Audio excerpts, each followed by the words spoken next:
Welcome to Event Experience by Bizzabo, the podcast where we bring the best and brightest event experience leaders together to share stories, tips, and lessons learned from creating some of the world's biggest events. I'm Rachel Moore, your podcast host.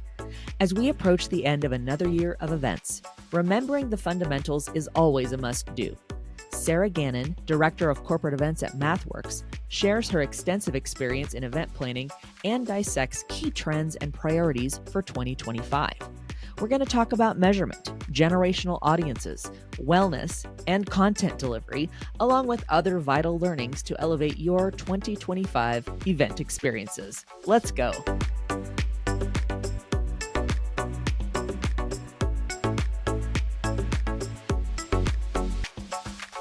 Since 1999, and this may be the first time that I've hosted this podcast that I've referred to something pre-Y2K, but since 1999, our guest has grown her career in events across real estate, health, marketing, and software industries.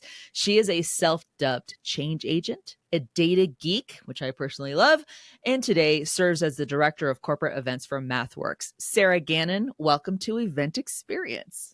Hey, Rachel, thanks so much for having me. Happy to be here. Oh, it's great. And like I said, I think we were both joking because I'm thinking of the Prince songs. I'm thinking of references to Conan O'Brien in the year 2000. But you've got quite a career, and I want to hand it over to you now and let you just tell us briefly about who you are, where you're at today, and just let you introduce yourself after my mini 2-sentence introduction. Go for it, Sarah. Who are you? Absolutely. Let's party like it's 1999, right? Yes. Well, yeah, that makes me feel old, but that's okay. We'll roll with it.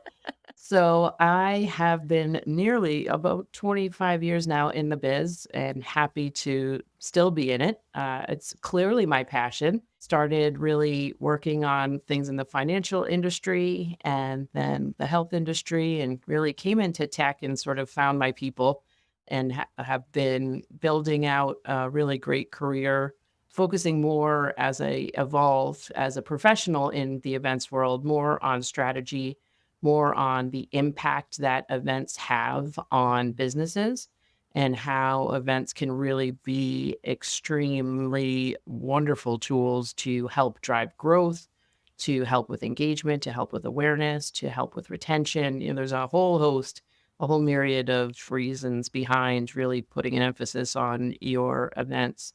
And I'm happy to be here as a leader within the industry, and really look forward to diving a little bit more into some ways to help others.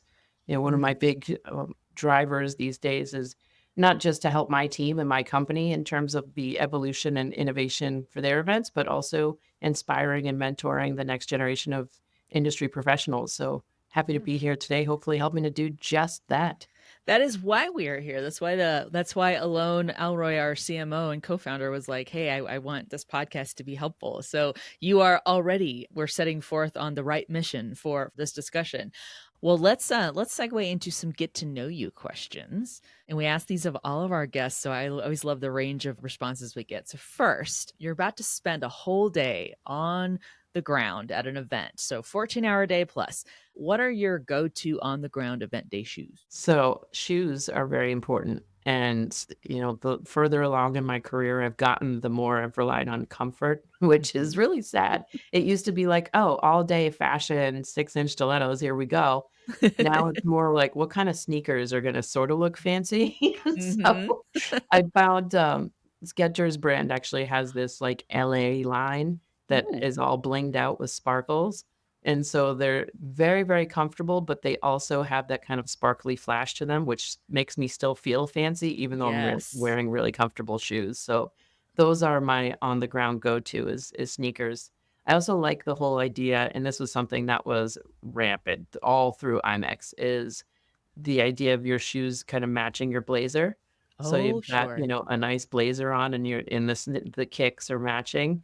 So I actually did, embarrassingly, order like 8 different pairs of sneakers off of Amazon to match this one particular blazer that I had, and ended up returning 7 of them, but came out with a fresh pair of Adidas that exactly matched the blazer I had on to do my speaking session at IMEX. So Definitely sneakers. Well, I love the care and logistics you took. You were deliberate with that decision. You like made sure, because yeah, you can like order, oh, I have a blue blazer, but it might not be the right blue, and you got to make sure Right, it's got a line. right. I love this too because I actually have like my brand typically is green with purple, which usually my hair matches that, but it's not right now. But like I have green chucks, and so yeah, Okay. I love that people were doing that. That they were coordinating their sneakers to be the same color as their blazer. That's amazing. Yeah, it's a little embarrassing that I actually just said that out loud for all to hear, but it's true. Hey, people, you lead the masses, you lead by doing, and people are gonna be like, well, wait, I could do that too. Let me do that. I can make sure I've got that because, hey, there it is. It's all about that brand. And people are going to remember that and it'll stick out and whatever you need to do to stay sticky in people's minds. It's really Right. important. You just Okay. also have to be very cognizant of the return window for Amazon. You don't want to get stuck with 8 pairs of sneakers that you're not going to use. Now there's the sound bite. That's what we're going to make sure everybody here's like, just be mindful. Do not get stuck with those sneakers. Right, I love it. right. Is there anything that you're listening to, watching, or reading these days that you can't put down? Oh, that's I mean, I don't want to give a shout out to other podcasts, but I definitely have been listening to some, I'm obsessed with podcasts now, especially because I have a little bit more of a commute. Yeah. So I've been listening to, I love Will Curran and the Event Tech podcast. That's a good one. Of course, the Bizzabo, obviously, Bizzabo podcast is number one, but that's another good one that I'm listening to. But I have been listening to a lot of audiobooks too. Hmm. And come to find out, I was paying for Audible, and then I realized that a lot of the books that I liked on Audible are also on Spotify, Oh, which I was listening, so double paying. So now I've yeah. consolidated. But The Seven Husbands of Evelyn Hugo is one I just read. It kind of gets a little racy at some points, I'm going to be honest with you, but it's Mm-hmm. a good sort of reset read. When you're just like, I have listened to too many event related things. I need to Yes. just sort of depart from that for a little bit. That's been a really great read that my friend Nicole recommended to me. I like that you're giving advice too that keeps people out of trouble. Because, like, also if they're like, "Hey, go check the books you're listening to at Audible. They might be on Spotify. Save yourself some bling and Right. some cash and make sure you're only doing one of those." I love that. But Right. great recommendation. Is there a particular social post or a piece of media or even a hot take about events that you found interesting lately? I mean, I always am a big fan of sort of influencers and watching, things come through on LinkedIn. Yeah. I think Julia Solaris, that we're all very familiar with, Yeah. always has an awesome nugget of information. And certainly, just watching his feed, there's always something that's valuable coming out of that. Most recently, someone was asking me or introducing me to someone at GES. And I was like, hey, didn't they just get sold to a venture capital company? People were like, what? I had no idea. And I'm like, yeah, Right? out on Julius's feet. So, I think always just kind of I keep my finger on the pulse of what he's putting out there too. Yeah. And then, Nicola Kastner, who's the CEO of ELX, she always has some really great content too. And Yeah. actually to talk about my measurement talk earlier, she's putting a lot of the content that we discussed at ELX out on her LinkedIn right now. So if Nice. that measurement piece is important to you, I definitely suggest linking up with her, following her on LinkedIn. She's got some really great content as well. Excellent. Thank you for that. Absolutely. At the time we're recording this, we are fairly fresh out of IMX 2024, and where we know where among everything being discussed in large and small conversations there was the topic of trends for 2025. I cannot even believe I'm saying that out loud that we're about to hit 2025 already. What did you come away with knowing that you need to prioritize for the next year out of what you learned from IMEX? What are things you're going to be focusing on and prioritizing? Yeah, I think there was so much fantastic content coming out of IMIX this year, not just from a content perspective from the actual sessions, but also just in mind share and in Mm. networking. And, there were record numbers this year. So I got so much out of it. But if I had to deduce it down into sort of like the top 5 list, I'd say that the things that I'm going to prioritize going into 2025 is certainly devising a very strategic measurement plan. Mm. So certainly coming out of the executive meeting forum and the executive leadership exchange, both that were hosted a little bit before officially IMEX kicked off, Coming out of that, it's clear that having a strategic measurement plan where you're thinking about measurement even at the onset, at the ideation of your event. So when you're building out your strategy and thinking about the why are you doing an event, which everybody should be asking. You should never just say, okay, let's do this event because Joe in sales wants it, but what's the true motivation and what are we trying to really glean out of the results of this event? Yeah. And so building that measurement strategy with KPIs and objectives in mind and how we're going to build out the experience and design the event to support that throughout.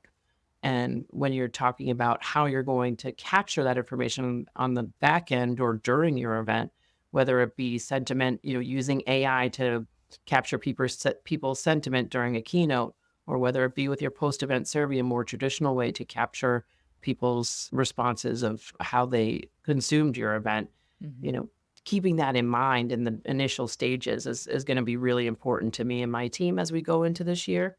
So definitely something that I saw coming out of IMEX that people are really have some great ideas and great ways to do that as we go into Yeah. 25.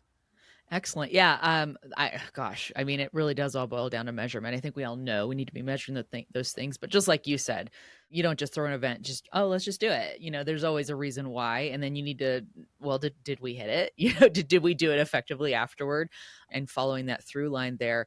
How about other trends or predictions that you think event profs at large should have front of mind as they prep for next year in addition to measurement? What are some of those other areas? Absolutely. So I think one of the other things that was abundantly clear was Ooh, generational considerations. yeah. Well, by that I mean when we think about the Gen Zs that are now entering the workforce and that have some really great innovative ideas that we want to be sure to include them in our events, are we designing programs that are appropriate for the next generation? I interviewed a couple of folks on site casually interviewed a couple of folks on site at IMEX that were really talking about the need to have a memorable experience that was far beyond just content. So, not wanting to sit in some ballroom with a talking head, but have some unusual experience they could never get themselves. Mhm. So, maybe it's a presentation, but maybe it's in, some unusual location on the bow of a ship or, something really sort of outside of the box Yeah. that would create that memorable, lasting experience that would be a positive brand association for them was something that I really came away with. Also, just when you think about how people are consuming content these days, we all have the scrolling finger. We all go through and look at short bites of content. So I think thinking about that in relation to how we're presenting content is important. Not Mhm. saying that there's not always a need for, maybe we need that 60-minute keynote, Right. but also thinking about Pechakucha, thinking about TED Talks, thinking about ways that we can make our content more bite-sized and more consumable in Mhm. certain situations, I think is something that we wanna be thinking through as we're designing our agendas going into 25 for sure. Yeah, I know there are probably a couple more trends, but I want to pause there too because just driving it back to real life too. Like I'm actually planning my father's 75th birthday right now. And I'm planning an afternoon, like a lunch birthday, because I see repeatedly like people like Jamie Lee Curtis, who's also, she's kind of guess a boomer age, but they're always asking like, why are some of these great events like at 8 o'clock or after at night? Like, that's not when I'm awake. That's not anymore when I'm in pajamas or on a bed at that point. So just kind of looking at that flip side too, because there's Gen Z, but then there's also like, well, there's still like maybe there's Gen X and boomers and stuff like that. And then there's a one in between. And so really trying to make sure that you're catering up each demographic or segment of your audience. And again, based on who you're targeting as well. What were some other any other trends that you think that we should be, event prof should be thinking of, our listeners should be thinking of as they're looking ahead for the next year? Yeah, I think one of the big things that was sort of a trend residual from 2024, but that clearly is gaining a lot of traction in terms of the offerings to support this. But the idea of wellness at events, I Ooh. think, is still very prominent. And wellness, not just like, oh, hey, we're going to throw a 6 a.m. Yoga class onto our agenda that nobody that I know of, certainly not myself, would be interested in attending, but really incorporating that throughout the design of your event. So, for instance, considering doing a sound bath in the afternoon to sort of reset people's heads after they've been through all of these, sessions. Yeah. Thinking about adding, a pickleball court into your after hours event. Thinking about non-alcoholic options was a big thing. There was even like a non-alcoholic party that literally had no alcohol whatsoever, just really cool, funky non-alcoholic options. Yeah. And I think that's really important too. It's not just like, oh, your non-alcoholic options are soda water and orange juice or like whatever other mixers we have on the bar, but really being thoughtful about not like super sweet, Mm. heavily sugar laden Yep. drinks, but creating some like nice, fresh, locally sourced Yeah. options is really important as well. So I do think that wellness is still very relevant and something that we need to be taking into consideration as we're designing our programs. I'm so glad you pointed out it's more than just a yoga session. I mean, those are great, not gonna lie. Right? But maybe offer them at like 8:30 AM or, thinking about like, or offering them in the afternoon or over lunch, allow maybe it's a 90-minute lunch. You get 30 minutes to grab something to eat and then go off and do Yeah. something else or having a fun run or, there's so many things you can do besides just sort of tacking something on. Again, it's Mhm. it's the idea of not making it feel like an afterthought, but being mindful of it as you're designing your program. I think Exactly. that's the biggest part of it.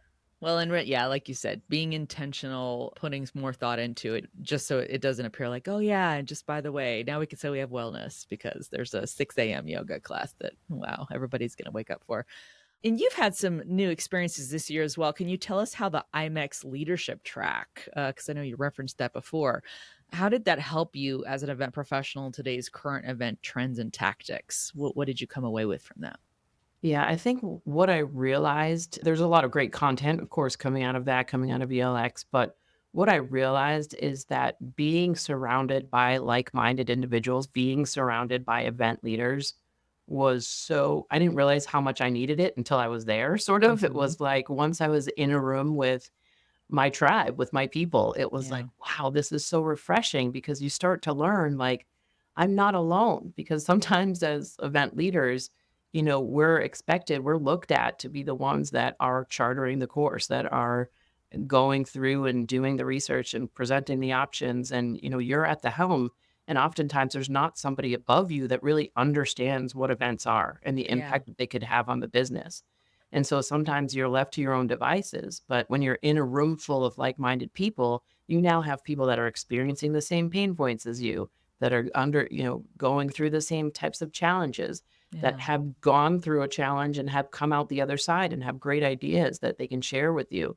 So the mind share of being around like-minded individuals was probably the biggest value out of Yeah. coming out of both of those sessions for me and making sure that we have a way to continue those conversations. So, the networking is great on site, but then continuing that conversation, maintaining those relationships, cultivating deeper relationships with people that truly understand what we're going through, I think is important. And it is important across any regardless of where you are in your tenure. If you're just Yeah. starting out, if you're somewhere in the middle and trying to figure out your path, or, if you're in the leadership roles, it's certainly important to be surrounded by like-minded individuals and to get out there and become a part of the associations or organizations that Yeah. support that. We'll be right back with more event experience after the break. Behind every great event organizer is software that makes managing the small stuff easy so you can focus on crafting events that matter. From seamless registration and on site solutions like the Bizzabox to powerful dashboards and the Click Smart Badge, Bizzabo's Event Experience Operating System is your all in one solution to planning conferences that captivate and experiences that elevate. Visit bizzabo.com. That's bizzabo.com to learn more. We're back with Sarah Gannon as she shares how important it is to be back with people in person. And just a follow-up question on that. Meeting in person. I mean, I know we know we always, and I'm sure there's ways you can probably still connect with those same people that you were part of the IMEX Leadership Exchange in person there, and you're going to be able to connect with them virtually after. But how important was it to have those connections in person at that event?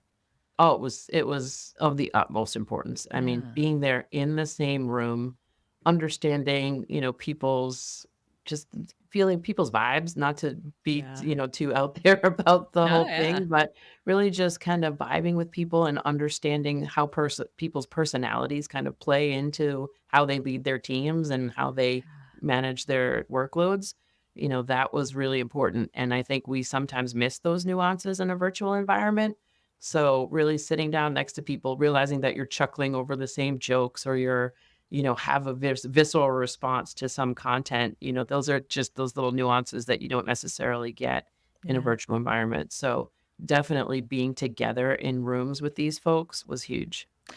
Well, and that leads me to ask this next question because, we often hear from guests on this podcast, events no longer are about a single moment or, a phase of moments in time. Like you're planning a 1 day conference or a 2 hour webinar or a 3 day trade show.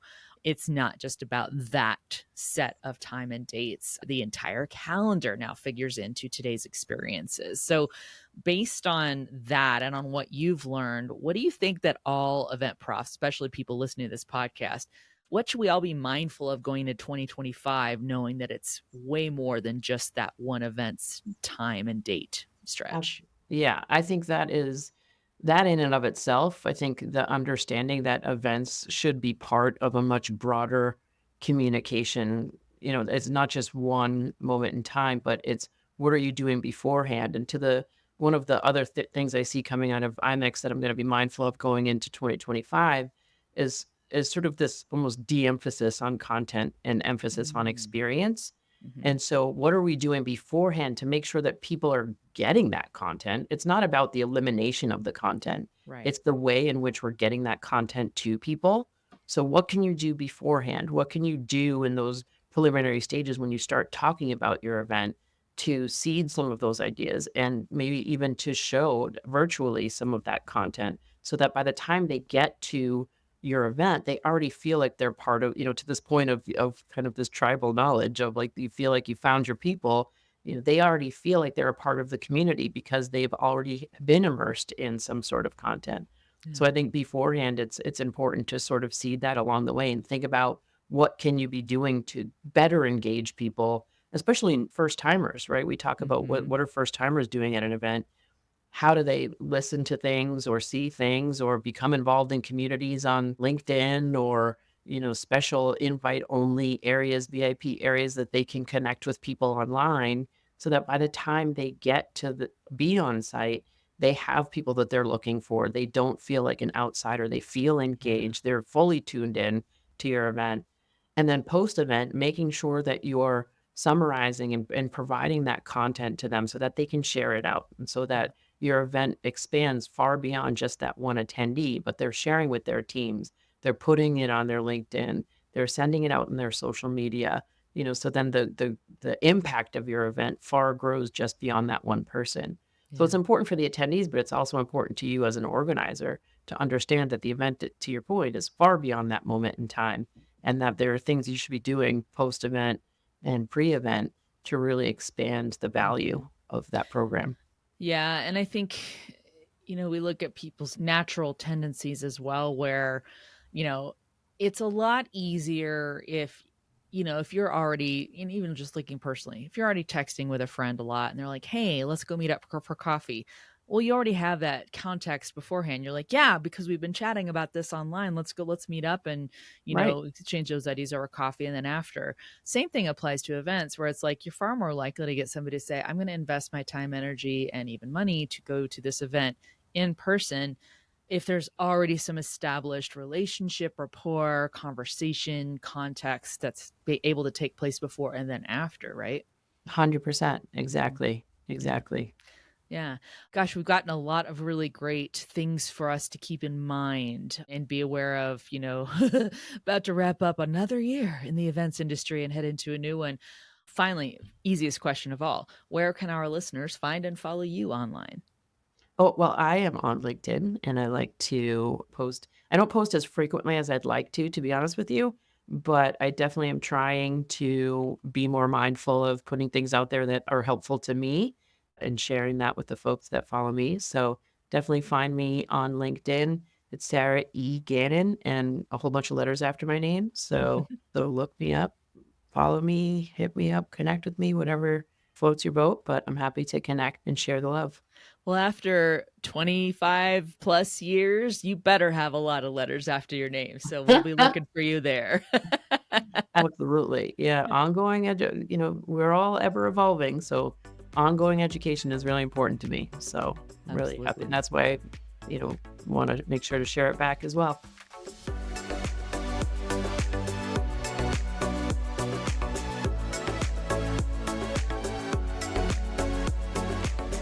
In the face of career uncertainties, Sarah's Skill Up advice is just what we need to make our skills relevant to new opportunities.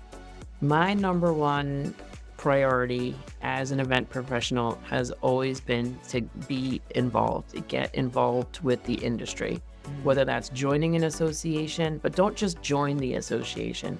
Join a committee, volunteer, get on the board, because the best thing about volunteering in an association is that you get to try things without anybody really fully judging you. You're not going to get fired. They're not going to oust you from an association if you try something. So for instance, if you don't really hold a leadership position or you want to get more familiarity with how to lead a group of people, you can be a chair of a committee and start to lead, learn how to lead people through doing, which I think it might not be an opportunity that you would have normally in your day-to-day. So, the other benefit of that is obviously you're starting to build out your network, right? I can't tell you how many times I've accomplished something really, really meaningful in my career because of my relationships, because of the people I knew, because of the favors I was able to pull in, because of the, smile and eyelashes I was able to bat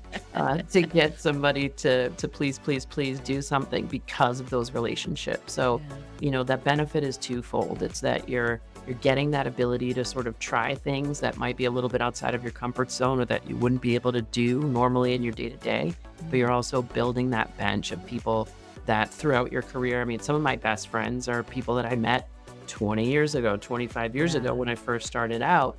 And, the lines are now completely blurred between, professional and personal, which is great. But, those are folks that I'm able to now lean on and that have also helped me along the way, in terms of things that they've done or things that they've seen or people that they've introduced me to. So that's the biggest benefit in the world, just get involved and get involved in a level that, is really going to be meaningful to you and to your continued development as an event professional.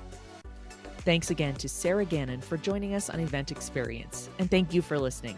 If you're enjoying the show, we'd love to hear it. Connect with us on social and subscribe, rate, and review us wherever you're listening. Also, don't forget to share the show with your colleagues and friends. You can find transcripts of each episode and key takeaways on bizzabo.com/podcast. On behalf of the team, thank you.